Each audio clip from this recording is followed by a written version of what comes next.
contacting the Walt Disney World Resort. My name is Oswald. Is this Ethan I'm speaking to? Yes. Strange question. I know this is weird, but when I went to Disney World in I guess it was 1992. My dad, he was like about 40, and he had a mental breakdown, and my mom couldn't find him for 3 days. And then you lost him for a day. So I then, thought it was 3 days, but you lost him for a day. well, I love the black and white to add this level of kind of rawness to it and art film sensibility. The juxtaposition of the Disney world and this difficult time in the past, and trying to make sense of a disruption to innocence. Is there something nefarious underneath innocence? Of trying to make sense of something that doesn't make sense. And trying to make sense of it through art, through critique, through theory, through philosophy, through a customer service helpline. It was irreverent and cheeky, slightly bizarre, but there was something really real grounding it. And I think it is that personal story that drove to tell the story and was a nice through line throughout that I was hooked. A hybrid of Lynchian aesthetic with a guerrilla style filmmaking. It unpacks an artist's past while also reimagining a narrative short film, and becomes this hybrid docu narrative feature thing that never ceases to be bizarre and utterly fascinating throughout. I liked the editing specifically. I think it was, I think this movie is made for it, like made off the edit. I think documentaries in general are made off the edit, um, are discovered in the edit, if you will. But I think this one really is like the editing carries, and I think it shines. The Swiss cheese metaphor intercutting, the physical cheese metaphor intercutting, the sound design, all of it came together really well, um, and really made it cohesive.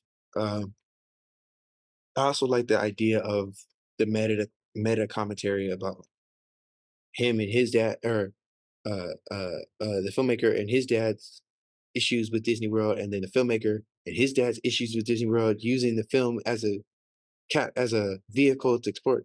I thought it was all clever and well done. So there's this big giant metaphor of Swiss cheese holes, and it's kind of a learning opportunity as well.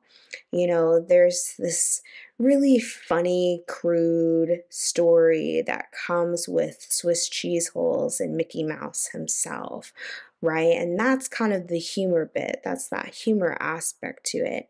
Yet at the same time, the documentarian does a really good job at describing anxiety. And he does this as he has this fixation on Swiss cheese and flipping between all of these sceneries, right? We're getting clips of Mickey Mouse and the infamous Swiss cheese bit. We are getting this very decadent vision of Swiss cheese, extreme close-ups, and we're then getting cut to black and white footage of the park, essentially a Swiss cheese effect when it comes to having an episode with your mental health, and this thing of, in order to kind of get to that place, there are these three different cheeses, slices of cheeses, for instance, that you have to sort of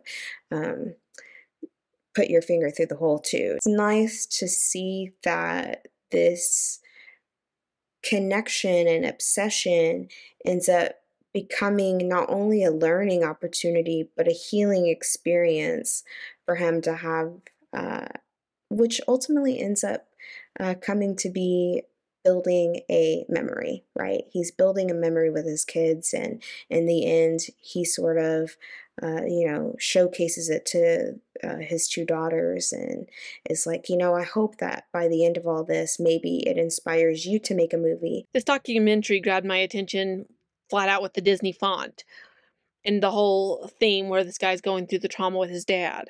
I will say, as a Disney adult, him revealing what he saw in that Disney Mickey Mouse short full on disturbed me because I've never noticed it before. And now I don't think I'll ever watch that short again without seeing that scene with Mickey making Swiss cheese. But this documentary where he's trying to process what happened with his dad, trying to make happy memories with his children at Disney World while realizing as they're leading up to the vacation that it could happen like when he was a child and his dad's mental health kicked in. You could see the nerves in it, but the fact that he's able to make great memories are better. This was a fascinating short. What set it apart for me was the creative editing in the film, as it hopped around from color to black and white, to footage of the Disney parks, to repeated clips of scandalous Disney animation. It was quite an eerie concept to have the filmmaker's father haunting the film throughout. The father's mental illness obviously affected the filmmaker years later. It was amusing to have a movie reviewer throughout, however. The buzzing soundtrack and the burning Swiss cheese images both gave the film a dark, dramatic feel.